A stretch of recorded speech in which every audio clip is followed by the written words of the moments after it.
Et qui sont ces gens? À qui appartiennent ces enfants? Murmure une vieille dame à une autre, assise sur un banc, tard dans la nuit. Les derniers jours de l'été s'achèvent. Le soleil se cache derrière l'horizon, les oiseaux chantent et l'on entend une mélodie lointaine, peut-être en provenance d'un café voisin. Là, sur un banc, sous un immeuble délabré de 5 étages, se trouvaient 2 vieilles dames, les principales conteuses de ce quartier. Elles sont toujours souriantes et échangent des paroles amicales, mais font souvent des commentaires négatifs sur tout le monde dans leur dos. C'est Clara Lima. Elle a 4 enfants, vous avez entendu? Tous de pères différents. Les jeunes sont tellement inconséquents de nos jours, commente l'un d'eux. Non, Clara est mariée et a un fils avec son mari, pour autant que je sache, répond un autre. Je n'en suis pas tout à fait sûr, bien sûr, ajoute-t-elle. Et elle a adopté 3 autres enfants lorsque son ami est décédé dans un accident, a déclaré l'une des dames. Vraiment, s'exclame l'autre. Oui, elle a eu de la compassion pour ses enfants et les a recueillis. Son appartement est relativement grand, mais avec 4 enfants, c'est toujours serré. L'aîné termine ses études cette année et entre à l'université, explique le premier. Lequel est son enfant biologique, demande l'autre. La plus jeune. Je sais que son amie était plus âgée que Clara, répond le premier. Tais-toi, elle se rapproche. À ce stade, Clara était assez proche et avait manifestement tout entendu. Elle devrait leur dire que cela ne les regarde pas, mais pourquoi perdre du temps et de l'énergie à cela?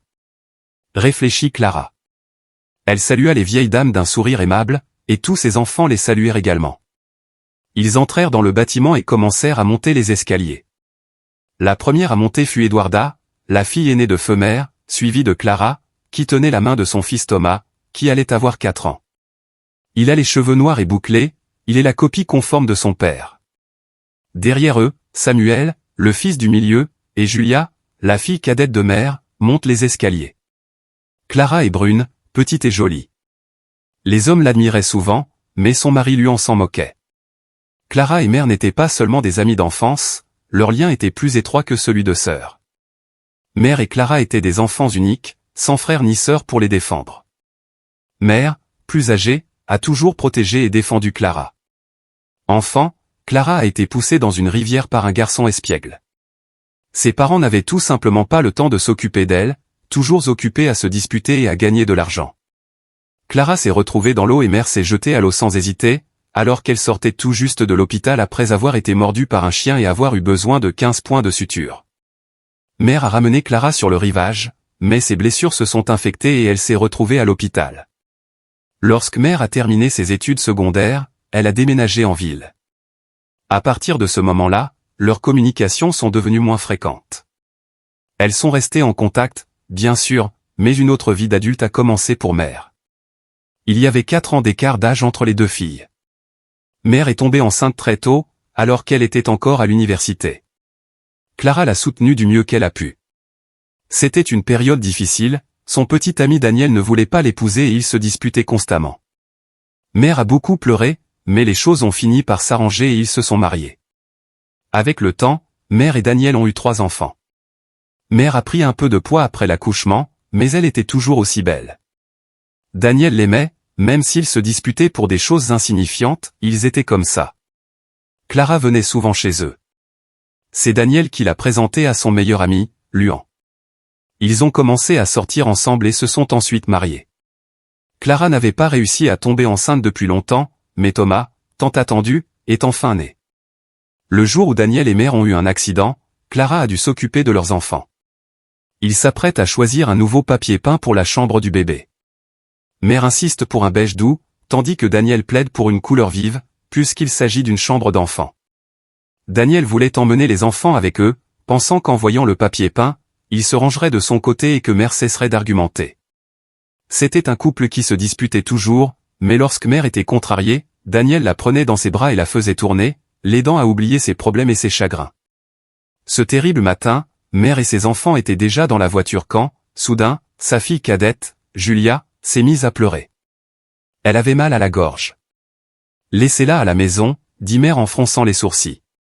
Samuel, qui adorait sa petite sœur, a demandé « Est-ce que je peux aussi rester à la maison ? Je ne veux pas choisir le papier peint, c'est ennuyeux. » Mère regarde sa fille aînée d'un air interrogateur. C'est bon, maman, je reste aussi, répondit Eduarda. Mère sourit avec reconnaissance et promit de revenir bientôt. Elle partit avec son mari. À ce moment-là, les enfants ne pouvaient pas imaginer que c'était la dernière fois qu'ils voyaient leurs parents. Mère et Daniel sont morts sur le coup dans un accident de voiture, 5 minutes à peine avant d'arriver au magasin. Les enfants sont effondrés. Ils pleurent tous les trois en regardant les tombes de leurs parents. Clara prend la seule décision qui lui semble juste, je vais les prendre, ils n'iront pas à l'orphelinat. Tu es folle? 3 d'un coup? Prends au moins l'aîné, elle peut t'aider, dit son mari. Pourquoi es-tu si insensible? Ils ont perdu leurs parents, leur monde s'est écroulé. Et au fait, Daniel était ton meilleur ami, rétorque Clara. Ils se sont disputés toute la semaine et, finalement, Clara a commencé à rassembler des documents sans l'autorisation de son mari. Les autorités de tutelle accèdent à sa demande et placent les enfants sous sa responsabilité. L'appartement de Luan semblait spacieux lorsqu'il n'était que 3, mais à 6, tout a changé. Luan se dispute souvent avec sa femme et ne peut contenir son irritation. Pourquoi devons-nous tous les prendre? Pourquoi ne m'as-tu pas écouté? Je n'ai pas mon mot à dire, disait-il. Mais Clara ne comprenait pas comment il pouvait être aussi insensible. Ce n'est pas la question. Mère était comme une sœur pour moi. Elle m'a sauvé la vie. Sans elle, je n'existerais plus. Tout ce que je peux faire maintenant, c'est m'assurer que ces enfants ne deviennent pas orphelins. Je serai leur maman et leur famille. C'est à vous de décider si vous ne me soutenez pas dans cette démarche. C'est ton choix, mais je ne changerai pas d'avis, a-t-elle déclaré, fâchée contre son mari. Depuis, leur relation s'est fissurée, même si elle n'était pas parfaite auparavant. Alors que Mère et Daniel se disputaient toujours et réglaient ensuite leurs problèmes, Clara et Luan étaient plus réservés dans leur vie de famille. De temps en temps, Clara avait l'impression qu'ils étaient des étrangers qui avaient été proches au début, mais qui s'étaient éloignés depuis longtemps. Ils ne s'intéressaient pas aux affaires de l'autre et, en fait, chacun vivait sa propre vie. Luan a toujours dit qu'il ne voulait pas travailler pour les autres. Il faisait parfois des affaires en achetant des marchandises bon marché et en les revendant avec un bénéfice. Au fil du temps, il a commencé à louer un camion et à accepter différentes commandes. Luan avait même son propre bureau, une petite pièce où il disparaissait pendant des jours et des nuits. Récemment, il a prétendu planifier une nouvelle entreprise, mais en réalité ses idées ne rapportaient pas d'argent et ne nécessitaient pas d'investissement important. Aux grandes dames de Clara, il prélevait souvent de l'argent sur le budget familial. Clara recevait une bonne allocation pour les 3 enfants et la famille survivait grâce à cela. Au départ, Luan n'était pas d'accord pour que les enfants restent à la maison, mais seulement jusqu'à ce qu'ils reçoivent leur premier chèque de salaire. C'est une mine d'or, s'enthousiasme-t-il. Clara secoue la tête et dit, c'est de l'argent pour les enfants. Cependant, Luan demande de l'argent à Clara presque tous les mois. Une année s'est écoulée. Au début, Eduarda, l'aînée des filles de Clara, était hostile à Clara, pensant qu'elle essayait de remplacer sa mère.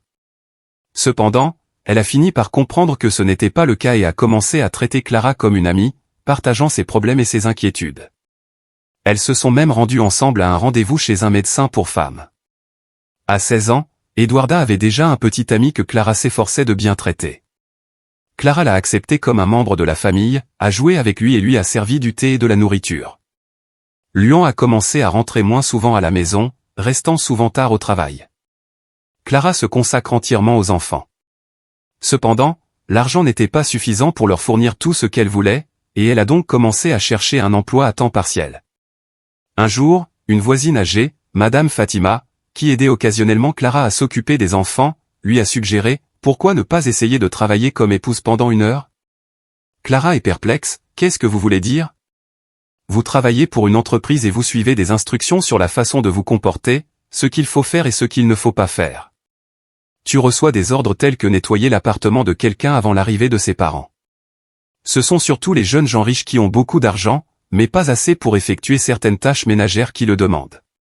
Certains riches embauchent des nettoyeurs 1 fois par semaine pour mettre de l'ordre dans leurs affaires. La rémunération est bonne. Il y a parfois d'autres tâches, comme le babysitting.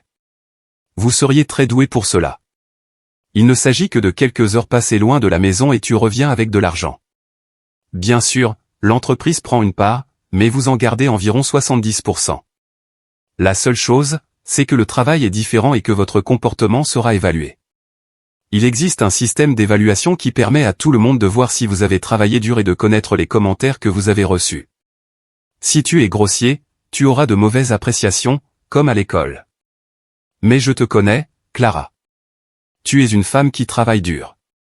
Tu t'en sortiras très bien. Après avoir entendu la suggestion de sa voisine, Clara y réfléchit. Ce ne serait pas une mauvaise idée de travailler de cette façon, mais elle devrait essayer de ne pas laisser Luan la prendre. Elle pourrait alors donner tout l'argent aux enfants et leur acheter ce qu'ils voulaient. Eduarda voulait un nouveau téléphone depuis un certain temps, car elle utilisait un téléphone basique depuis 1 an et pouvait à peine communiquer avec ses camarades dans les salons de discussion. Clara s'est rendue à l'adresse indiquée par sa voisine, découvrant que Clara gardait les 3 enfants de son amie, elle a été acceptée sans trop de questions. Le patron, qui avait également gardé les 2 enfants de son défunt frère il y a quelque temps, a donné à Clara une bonne journée de salaire le premier jour, et elle est revenue le soir avec des cadeaux. Ce n'était pas assez pour un téléphone, mais elle pouvait s'offrir un délicieux dîner et des petites gâteries pour tout le monde. « Où est Luan ?» demanda Eduarda lorsque tout le monde s'assit à table. « Je ne sais pas, il doit travailler tard », dit Clara en haussant les épaules. La dernière chose à laquelle elle voulait penser était de savoir où était Luan. Il ne lui facilitait pas la vie, comme d'autres maris. Il ne faisait qu'accroître les difficultés.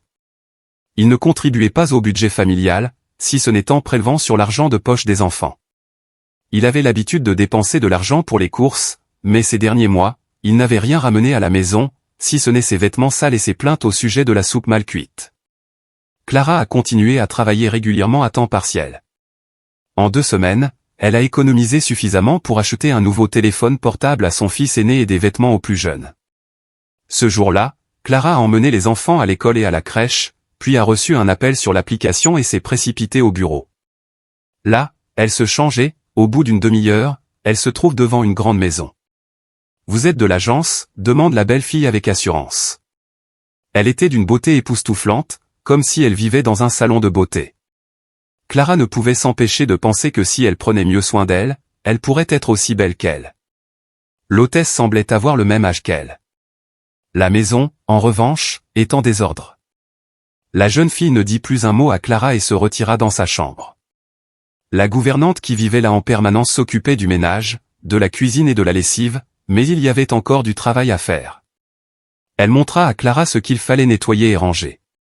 Cette fois-ci, Clara mit beaucoup de temps à nettoyer le désordre laissé par les riches. Alors qu'elle avait presque terminé, son regard se posa sur un portrait posé sur la table. Elle n'en croyait pas ses yeux, son mari lui souriait sur la photo. Clara prit le cadre dans ses mains. Ce n'est pas possible, pensa-t-elle d'abord. Luan a une autre famille et il cache le fait qu'il est un riche héritier? Clara secoua la tête. Non, ce n'était vraiment pas ça. L'idée la plus plausible, à ce stade, semblait être que ce n'était pas lui. Peut-être simplement une personne similaire. Clara regarda attentivement, mais ce n'était pas si semblable que ça. Sinon, si c'est le cas, il doit s'agir d'un frère jumeau. Clara continua à nettoyer, mais pendant les 2 heures qui suivirent, elle ne cessa de penser à cette photo et à son mari. Si Luan a un frère jumeau, cela ne veut-il pas dire que Thomas a un oncle quelque part? Et s'il a lui aussi des enfants? Peut-être que le cousin de Thomas vit dans cette maison. Dans ses pensées, Clara ne se rend pas compte qu'elle a récuré la salle de bain jusqu'à ce qu'elle soit brillante. Assez, arrêtez, sourit la vieille gouvernante. Je vois que tu es capable et que tu n'as pas peur de travailler. À partir de maintenant, je ne vous inviterai plus qu'à venir. Cela ne vous dérange pas? Clara sourit, bien sûr, j'en suis ravie. C'est donc réglé. Clara laisse ses coordonnées. En partant, elle jette un coup d'œil au portrait, s'interrogeant sur l'identité de l'homme qui y figure. La gouvernante serra les lèvres, il ne convient pas d'en parler, mais si vous êtes curieuse, c'est le nouveau compagnon de Bianca et il pense déjà à se marier. Le père de Bianca, Iago, n'apprécie pas et je suis du même avis. Il est assez arrogant, mais Bianca est amoureuse et heureuse. Son père a essayé de lui ouvrir les yeux, mais il y a eu une grosse dispute. Clara a accepté, a dit au revoir et est rentrée chez elle. Luan était déjà en train de se préparer. J'ai une réunion d'affaires à mon bureau aujourd'hui. Je vais être en retard, dit-il. Clara s'assit sur le bord du lit, se souvenant du moment où il a commencé à passer plus de temps au bureau. Quel est le sujet de la réunion, demanda-t-elle. Des jouets. Je veux les acheter moins cher pour faire un bon bénéfice, expliqua-t-il. Donnez-moi de l'argent pour un bouquet. Un couple sera présent à la réunion, ils ont une entreprise familiale liée aux jouets et je veux faire bonne impression. Clara, méfiante, sort de sa poche la moitié de son gain. Luan sourit, prend l'argent et s'en va. Pendant ce temps, Clara se souvient de l'adresse du bureau de son mari. En regardant sa montre, elle se rendit compte qu'il restait encore du temps avant le jardin d'enfants. Elle aurait dû se reposer, mais elle n'a pas pu. Finalement, elle quitte la maison, se rend à l'arrêt de bus et monte dans le bus. Son plan était simple, elle voulait dire à Luan qu'il avait peut-être un frère jumeau en ville et observer sa réaction. Clara descendit du bus à l'arrêt approprié et réfléchit à l'étape suivante. À l'entrée du centre commercial, un musicien était assis. Il avait l'air d'un jeune homme défavorisé, mais c'était difficile à dire, car les jeunes s'habillent de nos jours d'une manière qui les fait passer pour des défavorisés. « Bonjour, voulez-vous que je vous joue quelque chose ?» demanda l'inconnu. Clara sourit discrètement. « Je suis désolé, je n'ai pas d'argent. »« Je n'en ai pas non plus, mais ce n'est pas ce que j'ai demandé, » répondit l'homme en souriant. Ses yeux bleus font tout oublier à Clara. L'étranger était remarquablement beau, avec ses cheveux blonds bouclés et ses yeux captivants. Il avait l'air jeune, peut-être la trentaine. Les vêtements amples sur son corps mince le faisaient paraître encore plus jeune. Il tenait une guitare usée et se mit soudain à jouer la chanson préférée de Clara. La femme fut surprise de voir à quel point il chantait bien. « Pourquoi as-tu choisi cette chanson en particulier ?» demanda-t-elle lorsqu'il eut terminé. « C'est tout simplement ma préférée » répondit-il en souriant. « Vous avez beaucoup de talent » dit Clara en consultant sa montre et en réalisant qu'elle devait se dépêcher. Elle remercia le musicien de rue, lui dit au revoir et poursuivit son chemin. Arrivée au bureau, elle hésite à entrer, mais elle prend son courage à deux mains et tourne la poignée. Une voix se fait entendre derrière elle, « Qui voulez-vous voir ?» C'est l'agent de sécurité. C'était le bureau de mon mari, explique Clara. Ce bureau est inoccupé depuis des mois et le nettoyeur s'en sert comme débarras, ajouta l'agent de sécurité. Il ouvrit la porte, révélant un espace familier avec le même papier peint, le même bureau et la même chaise usée, mais il s'agissait maintenant clairement du bureau privé du gardien. Remerciant l'agent de sécurité, Clara se dépêche de rejoindre l'arrêt de bus, le cœur lourd. Elle choisit de ne pas prendre le même chemin pour éviter de croiser à nouveau le séduisant musicien. Elle ne voulait pas qu'il la voie bouleversée, au cas où il voudrait lui rejouer quelque chose et qu'elle ne puisse pas sourire. Finalement, Clara a pris le bus pour se rendre au jardin d'enfants. Elle écouta les plaintes de la maîtresse, s'occupa des enfants, les nourrit, aida chacun dans ses tâches, écouta d'innombrables histoires sur ses camarades de classe, ses professeurs et d'autres problèmes, et rangea la table. « Laisse-moi m'occuper de la vaisselle. »« Va te reposer, je m'occupe des plus petits », propose Eduarda. Clara était reconnaissante à la jeune fille d'avoir compris que quelque chose n'allait pas chez elle. Oui, Eduarda était comme une seconde mère, elle remarquait les moindres sautes d'humeur et était toujours prête à aider. Ce soir-là, Luan n'est pas rentré à la maison. Il envoya un message disant qu'il était en retard et qu'il ne rentrerait qu'après-demain. Il a inventé une histoire dans laquelle ses nouveaux collègues l'invitaient à visiter leur nouvel entrepôt dans un état voisin. Avec de tels talents de menteur, il ne deviendrait jamais un entrepreneur prospère. Clara a passé la nuit au lit. Luan n'est rentré que le lendemain. Une fois de plus, il a menti en la regardant dans les yeux. Il n'a pas pris la peine de lui demander des nouvelles de leur fils ou de son état de santé. Luan était trop absorbé par ses propres pensées. Clara décida alors de le suivre. Il resta à la maison pendant exactement 1 heure, mangea et repartit. Clara était si inquiète qu'elle ne pouvait accepter un autre mensonge et préférait affronter directement le filou. Elle était dégoûtée à l'idée qu'il avait probablement utilisé l'argent qu'elle lui avait donné hier pour acheter un bouquet à sa maîtresse, argent qu'elle avait gagné en nettoyant les toilettes. Probablement après l'avoir vu, lorsque Luan entra dans cette même maison, elle eut le souffle coupé par le choc. Bianca l'accueillit à la porte et se jeta sur lui. « Oui, je ne l'accueille pas comme ça », marmonne Clara, qui avance d'un pas rapide. La porte est déverrouillée. Clara entra et vit Luan et Bianca sur le canapé du luxueux salon, le même canapé qu'elle avait nettoyé hier. « Comment peux-tu » Luan fut surpris de la voir. « Qu'est-ce que tu fais ici ?»« Tu es la nouvelle femme de ménage, n'est-ce pas ?» demanda Bianca, qui ne comprenait pas ce qui se passait. « Oui, je suis la femme de ménage. »« Et à côté de toi, il y a le mari de la femme de ménage, mon mari légitime, dit Clara. Bianca, ma chérie, je suis désolé. Je vais tout éclaircir pour toi, tente de se justifier Luan. Nous avons un enfant en commun. Quel genre de personne es-tu pour te mêler de la famille d'un autre, dit Clara, dégoûtée. Réglez ça entre vous, répond Bianca en quittant la pièce. Clara ne put s'empêcher de prendre un vase sur la table et de le lancer sur Luan. Celui-ci dut esquiver rapidement. Le vase se brisa sur le sol. Clara se sentit soudain comme un clown au cirque. Toute sa colère se dissipa, ne lui laissant qu'un regret amer. Elle s'approcha de son mari, le regarda un instant dans les yeux, puis le gifla si fort qu'il hurla. Puis elle se retourna silencieusement et partit. « Je vais divorcer. »« Tu es incontrôlable, tu es folle », lui dit-il dans le dos. Clara a pleuré et n'a pas pu s'arrêter jusqu'à ce qu'elle atteigne l'entrée, où elle a été accueillie par la même voisine qui l'avait aidée à s'occuper des enfants. « Qu'est-ce qui s'est passé ? Viens, je vais te faire une tisane à la camomille. C'est apaisant, la camomille réduit l'inflammation et la valériane peut vous calmer, dit Clara en sanglotant. Oui, ma chérie, tu sais ce dont tu as besoin.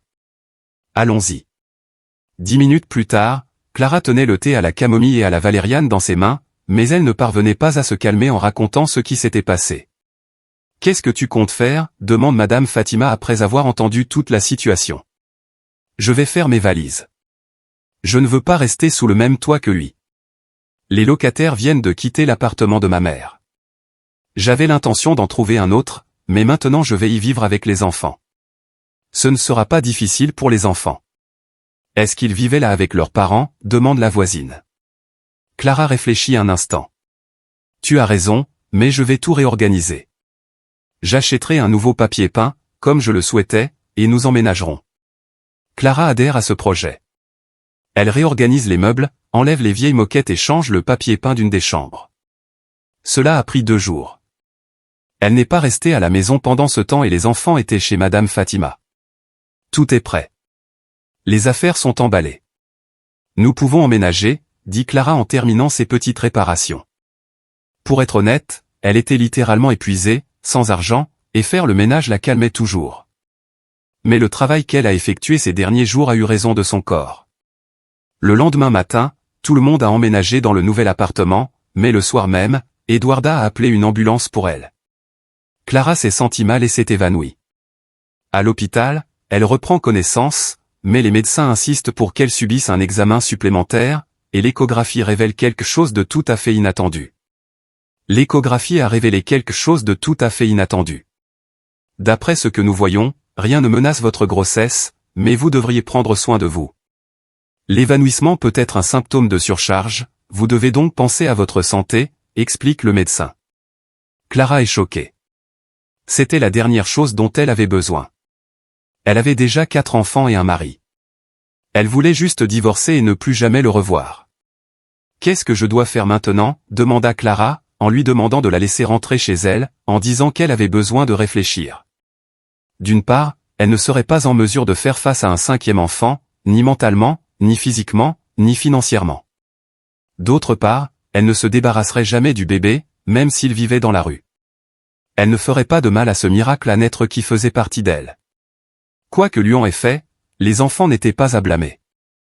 Thomas était le bonheur de Clara, et les enfants d'Eduarda étaient devenus les siens. Clara raconte tout à Madame Fatima au téléphone. « Oh, quand j'étais jeune, j'ai fait une si grosse erreur. C'était difficile à l'époque, mais j'ai été soignée pendant longtemps, et aujourd'hui les médecins font tout correctement, pour qu'il n'y ait plus de problème de santé après. Êtes-vous sûr de ne pas vouloir reconsidérer la question, ma chère ? Réfléchissez dit Madame Fatima. Clara secoue la tête, ses doigts fins tenant près de son oreille le smartphone à l'écran fissuré. Non, j'ai pris ma décision. Je vais accoucher.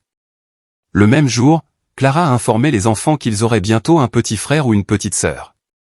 Mais tu n'es pas notre maman, dit la petite Julia en fronçant les sourcils. Clara sourit. Bien sûr, je ne suis pas votre mère biologique, mais je vous aime comme une famille et vous êtes tous pareils pour moi. Vous êtes tous mes enfants. Alors je veux une petite sœur. Jouons à la poupée ensemble, s'exclame joyeusement Julia.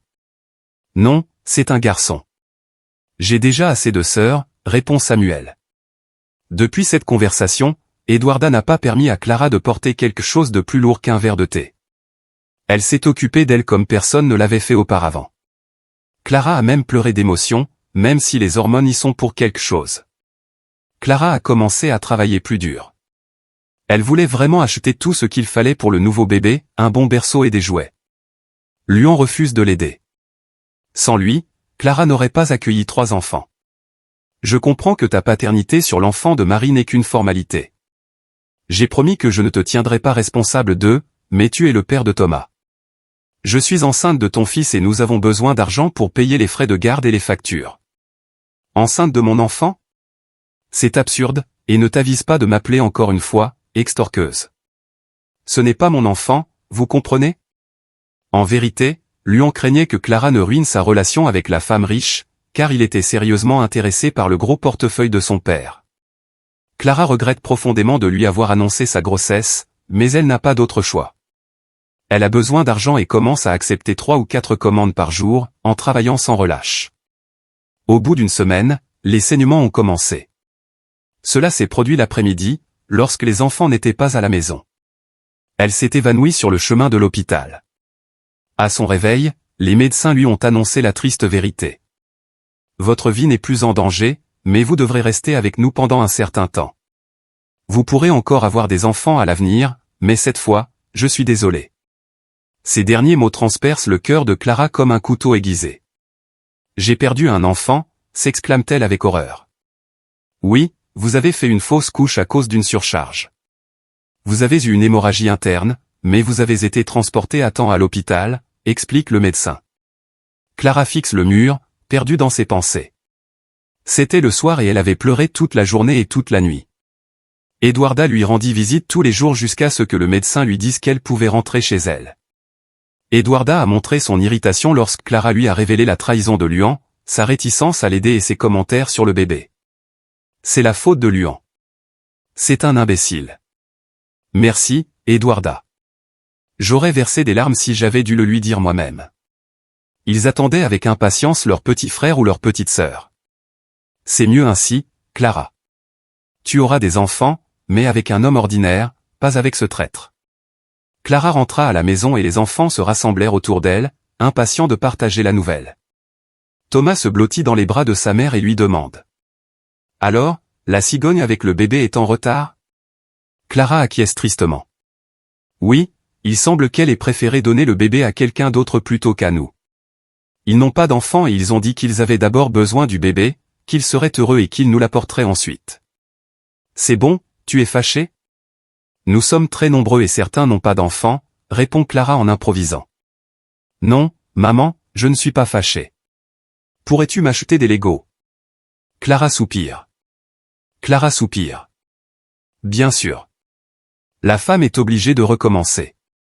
Elle a retrouvé son calme et s'est remise au travail. Elle était engagée par d'autres familles riches et leur rendait visite presque quotidiennement, effectuant diverses tâches. Le salaire était satisfaisant et il y avait des primes pour les enfants dont Clara s'occupait. La vie suit son cours. Un jour, Clara rencontre à nouveau le musicien de rue, celui qui joue. Il jouait un air et les gens déposaient de l'argent dans son chapeau. Clara avait l'intention de passer devant lui lorsqu'il changea brusquement de répertoire et se mit à jouer un air familier. Clara s'arrêta, réalisant qu'il le jouait pour elle. Bonjour, la salua-t-il lorsqu'elle se retourna. Bonjour, je ne voulais pas vous déranger, répondit Clara. J'attendais que tu repasses. Je peux vous offrir un café, propose le jeune homme. Clara haussa les épaules. Il avait l'air un peu maladroit, mais son visage était bien rasé. Ils s'assirent à une table dans un café en plein air et discutèrent de musique. Il semblait magique. Clara ne le connaissait pas, mais pour une raison quelconque, elle voulait passer du temps avec lui, même si ce n'était qu'une demi-heure de liberté pour faire ce qu'elle voulait et non ce qu'elle devait faire. Il s'appelait André. Il était drôle et racontait des histoires sur les musiciens de rue qu'il avait rencontrés. Clara rit de bon cœur. Peut-être que nous nous reverrons, proposa-t-il. Clara se rendit compte que l'homme n'était pas vraiment conscient de la situation dans laquelle il se mettait. Elle soupire. J'ai 4 enfants, André. C'est bien, amène-les demain. Je veux les rencontrer. Vous m'avez surpris. En fait, je pensais que tu n'avais pas encore 18 ans, sourit Clara. Tu es un flatteur. Je les amènerai demain et tu joueras leur chanson préférée, celle que tu voudras. Clara accepta et s'en alla vaquer à ses occupations. Elle souriait ce soir-là et son esprit s'en trouvait un peu plus joyeux.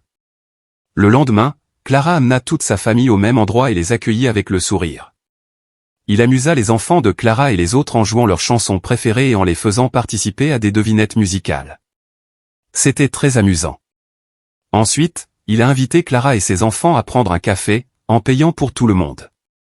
Étonnamment, il n'a pas utilisé l'argent gagné lors de son spectacle, mais un portefeuille coûteux et bien organisé pour payer par carte. « Qui êtes-vous vraiment ?» demande Clara avec curiosité. André sourit. « Un agent secret sous couverture », répond-il d'un ton badin.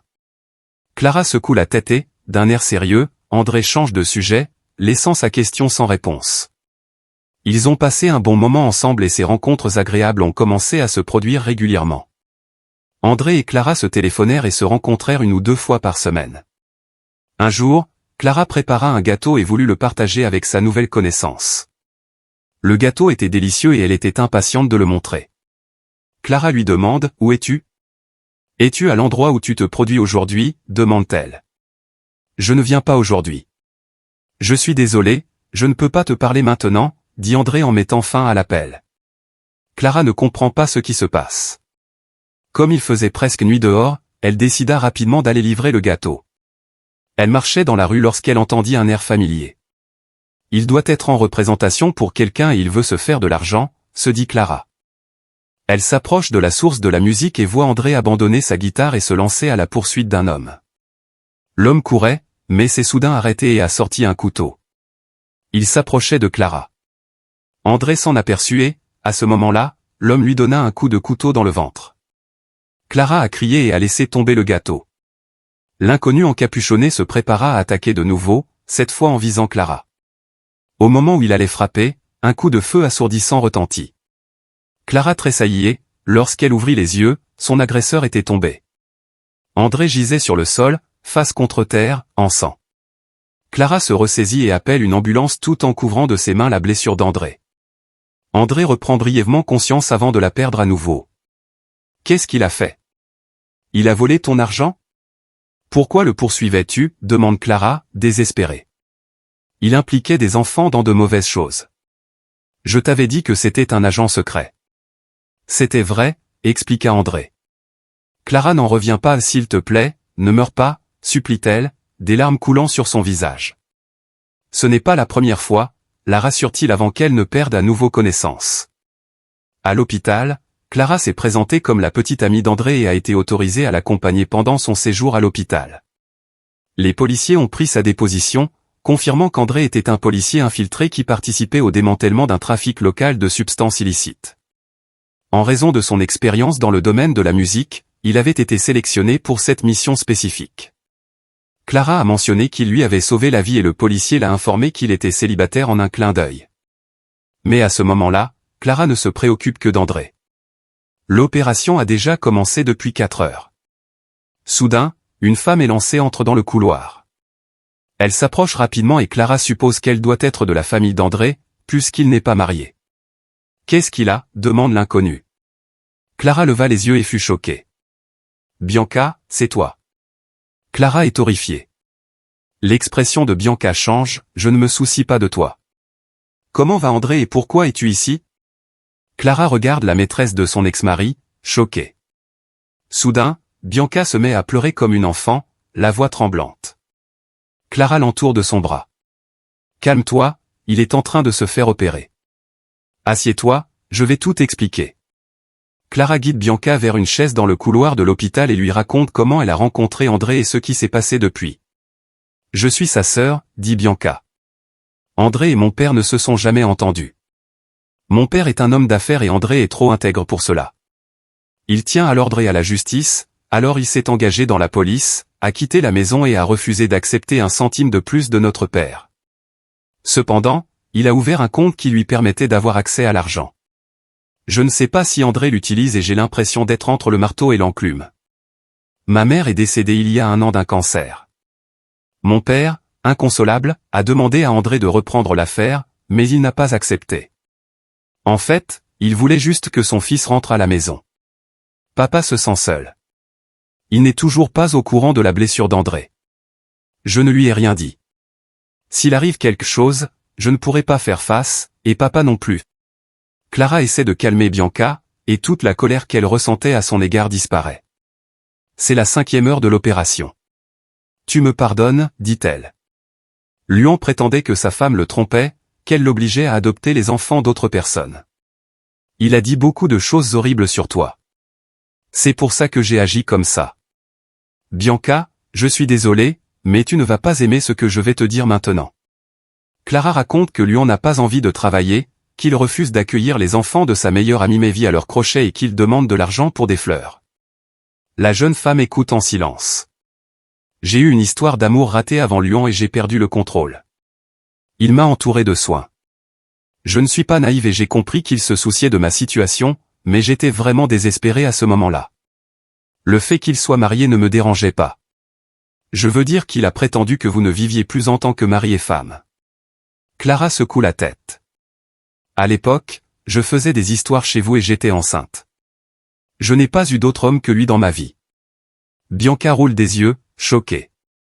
Mais nous étions sur le point de nous marier. Il a juré qu'il ne vivait pas avec toi et qu'il dormait chez une amie. Bianca secoue la tête. Toute ma vie a été bouleversée. Aujourd'hui, si mon frère ne quitte pas ce foutu boulot, je vais le tuer moi-même, sanglote-t-elle. Il ne le fera pas, d'après ce que je sais de lui, sourit Clara. Oui, j'en suis sûr, dit Bianca. À ce moment-là, le médecin est entré et les a informés que l'opération avait réussi et que si Clara n'avait pas agi et exercé une pression sur la plaie, il ne serait pas arrivé à l'hôpital. Tout le monde pousse un soupir de soulagement.